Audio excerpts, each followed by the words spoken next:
Mashkur Musa atas sambutan arahan sekaligus membuka acara webinar nasional kita pada siang hari ini. Sekaligus saya mengucapkan selamat bergabung Bapak Direktur Bina Umroh dan Haji Khusus Bapak Dr. Kiai Haji Nur Arifin MPD. Juga kita patut berbahagia juga telah bergabung Bapak Direktur Bina Haji Bapak Kiai Haji Arsyad. Selamat bergabung Bung. Ini alhamdulillah dua direktur pada Ditjen PHU kedua-duanya hadir. Kita sangat berbahagia. Maaf, koma dulu Mas. Ya. Saya ingin menyampaikan rasa hormat kepada beliau Pak Arsyad, Pak Direktur yang bergabung juga. Matur suwun, berkah suwun. Amin. Baik, terima kasih Pak Kiai. Baik Bapak Ibu semuanya, hadirin wal hadirat yang sama-sama kami muliakan. Untuk tidak berpanjang kalam, mari kita bersama-sama mengikuti acara webinar dengan tema meningkatkan quality assurance penyelenggaraan haji dan umroh bersama LSP Parsha Indonesia dan IPMUI, dan tentu di bawah arahan dan koordinasi dengan Badan Nasional Sertifikasi Profesi. Pada sesi kali ini kita akan bersama-sama dengan beliau guru kita, Direktur Bina Umroh dan Haji Khusus pada Ditjen Penyelenggaraan Haji dan Umroh Kementerian Agama Republik Indonesia, beliau Bapak Dr. Kiai Haji Nur Arifin MPD. Kepada Bapak, waktu seluas-luasnya kami berikan. Al-an fal yatafaddal mashkura wa ma'jura. Terima kasih. Assalamualaikum warahmatullahi wabarakatuh. Waalaikumsalam warahmatullahi wabarakatuh. Alhamdulillahirabbil alamin. Assalatu wassalamu ala asyrafil anbiya'i wal mursalin wa ala alihi wa ashabi ajma'in la haula wa la quwwata illa billahil aliyyil azim. Amma ba'd. Al-Mukarram Bapak Kiai Haji Profesor Alim Mashkur Musa, terima kasih telah berkenan menyapa dan memberi perhatian pada kami. Yang terhormat Al-Mukarram para alim ulama, di sini banyak alim ulama karena banyak orang-orang yang hebat. Yang terhormat juga Bapak Direktur Bina Haji Bapak Muhammad Arsyad LC, juga yang kami hormati semua pengurus, moderator, semua pengurus, mohon maaf kami tidak hafal, tidak menyebutkan satu persatu, serta yang kami hormati seluruh peserta, baik yang hadir dengan penampakan maupun yang hadir tanpa penampakan. Karena ini lewat Zoom, ada yang nggak nampak juga. Ya. Tapi kami doakan semoga semuanya dalam ridho barakah Allah Subhanahu wa Ta'ala. Terima kasih. Pertama kita bersyukur pada Allah. Semoga kita semakin mampu, semakin pandai menjadi hamba Allah yang bersyukur, agar kita semakin pantas untuk mendapatkan nikmat yang semakin berlipat ganda. Dan sholawat serta salam semoga senantiasa tercurah untuk junjungan kita Nabi besar Muhammad Sallallahu Alaihi Wasallam serta keluarga sahabat dan seluruh pengikutnya. Semoga kita semakin mau dan mampu meningkatkan amalan sunnah-sunnahnya agar semakin layak disebut umat Rasulullah dan nanti agar semakin pantas untuk memperoleh syafaatnya. Amin.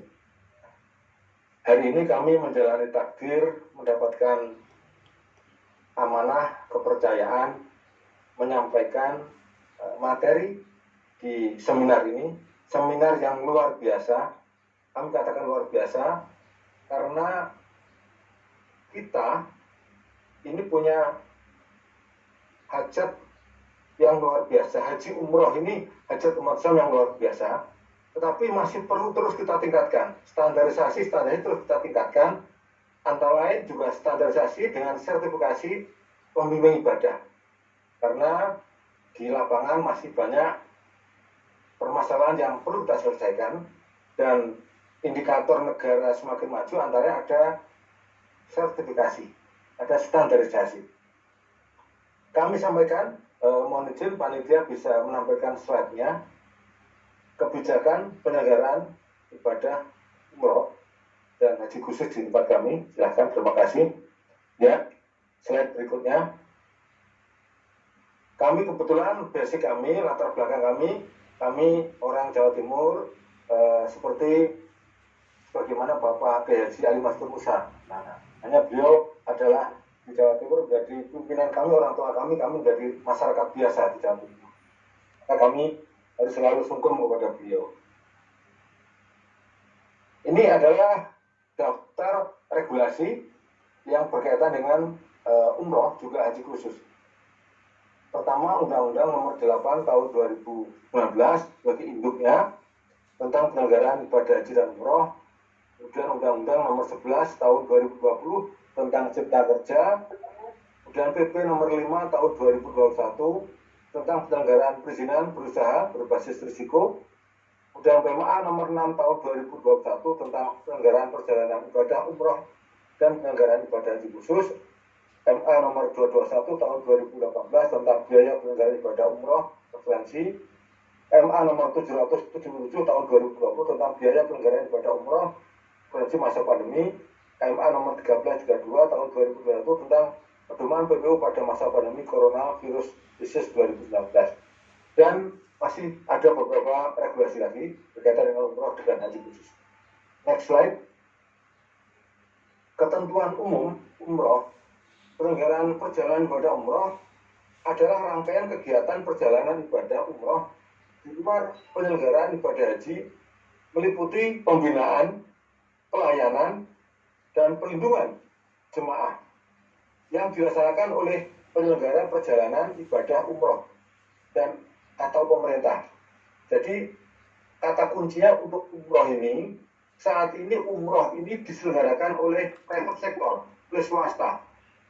Negara tidak menyelenggarakan umroh, tapi dalam undang-undang ada celah negara menyelenggarakan umroh ketika kondisi memang darurat. Kondisi normal sekarang masih dilaksanakan oleh private sector, oleh swasta, yaitu travel yang ditamakan negara perjalanan ibadah umroh. Menurut Undang-Undang Nomor 8 Tahun 2019 bahwa seseorang atau kelompok orang tidak diperbolehkan menyelenggarakan umroh apabila tidak memiliki izin sebagai PPU. Nah, ini kami juga sedang koordinasi dengan Polres Bandara, juga dengan berbagai pihak penegak hukum berkaitan dengan ini, karena ada indikasi di masyarakat ada beberapa orang yang menyelenggarakan umroh, mereka merekrut masyarakat, kemudian melakukan konsolidasi dan kemudian melakukan perjalanan ibadah umroh tanpa melalui PPU. Dan ini adalah pelanggaran pidana menurut Undang-Undang 8 2019. Maka sekaligus di sini kami sampaikan sosialisasi, jangan sampai nanti ketika kita tegakkan betul ada beberapa orang terpaksa harus berurusan dengan pihak APH, aparat penegak hukum, karena saat ini masih ada sebagian bahkan kadang-kadang menimpa saudara-saudara kita yang dia sebenarnya punya basic menjadi tokoh agama di masyarakat yang kurang mempedulikan peraturan. Nah, di sini wajib melalui PPU menurut undang-undang. Ada pertanyaan, Pak, bagaimana berkaitan dengan kebijakan Saudi yang mempermudah umroh? Saat ini bahkan visa ziarah pun bisa umroh. Untuk memperoleh visa pun bisa online tanpa melalui provider di Indonesia, tapi langsung ke provider Saudi. Kami sampaikan bahwa memang Saudi menghadapi visi 2030, yaitu yang ingin menghadirkan orang wisata ke Saudi. Istilah wisata juga dimasukkan termasuk orang yang haji dan umroh. Setahun itu targetnya 30 juta. Saat ini Saudi dari haji dan umroh, haji setahun itu 2,5 juta, umroh setahun itu sekitar 10 juta, berarti baru 12,5 juta. Artinya untuk memperoleh 30 juta masih kurang 17,5 juta. Maka Saudi sedang membuat kebijakan mempermudah orang untuk datang ke Saudi. Nah, Saudi boleh membuat kebijakan sebagai negara berdaulat. Namun Indonesia juga negara berdaulat, boleh membuat kebijakan. Nah, untuk Indonesia, kebijakannya adalah sesuai dengan Undang-Undang Nomor 8 Tahun 2019 bahwa untuk umroh harus melalui PPU. Bagaimana dengan visa ziarah boleh umroh? Ini terjadi apabila misalnya ada pejabat negara atau misi dagang atau apa yang menyebabkan orang tujuan ke Saudi bukan umroh, ada misi dagang atau perjanjian negara kunjungan negara, kemudian perjalanannya pakai visa ziarah. Sampai di sana kirim umroh, nah Saudi membolehkan. Artinya perjalanan dari Indonesia bukan khusus langsung umroh. Kalau khusus untuk umroh, tentu harus lewat PPU menggunakan visa umroh. Next slide. Ketentuan umum haji khusus. Penyelenggaraan ibadah haji khusus adalah penyelenggaraan ibadah haji yang dilaksanakan oleh penyelenggara ibadah haji khusus PIHK dengan pengelolaan, pembiayaan, dan pelayanannya bersifat khusus. Orang menyebut ONH+. Nah, kalau dalam regulasi saat ini disebut dengan haji khusus. PIHK adalah badan hukum yang memiliki perizinan berusaha untuk melaksanakan ibadah haji khusus. Jadi berdasarkan Undang-Undang Nomor 8 Tahun 2019, haji itu ada dua jenis, yaitu haji kuota dan non kuota. Haji kuota itu adalah pelaksanaan haji berdasarkan MOU, kesepakatan Saudi dengan semua negara di dunia tentang jumlah kuota dari masing-masing negara. Setiap tahun kita selalu ada MOU dengan Saudi. Ketika Saudi memberikan kuota resmi kepada Indonesia, nah jumlah kuota ini misalnya kalau kuota normal 221.000, kalau kuota tidak normal seperti tahun 2022 ini belum normal, kita masih kemarin dapat kuota 100.051. Nah, berdasarkan kuota ini Undang-Undang Nomor 8 Tahun 2019 mengamalkan haji dibagi dua, yaitu haji reguler diselenggarakan oleh negara yang tahun ini biaya 97 juta, yang masyarakat bayarnya 35 juta rata-rata, sebagian dipenuhi oleh nilai manfaat dari setoran awal para jamaah.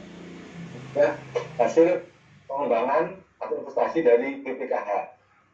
Nah, kalau haji khusus ditetapkan minimal $8.000. Haji reguler diselenggarakan oleh negara, haji khusus diselenggarakan oleh swasta yang disebut dengan PIHK atau travel haji khusus yang telah berizin sebagai PIHK. Nah, biayanya minimal $8.000. Tapi di lapangan saya lihat kemarin paling rendah $10.500. Nah, haji khusus ini dan haji reguler diumumkan kepada masyarakat setelah ada kuota. Setelah ada kuota diumumkan daftar nama yang berhak melunasi atau berhak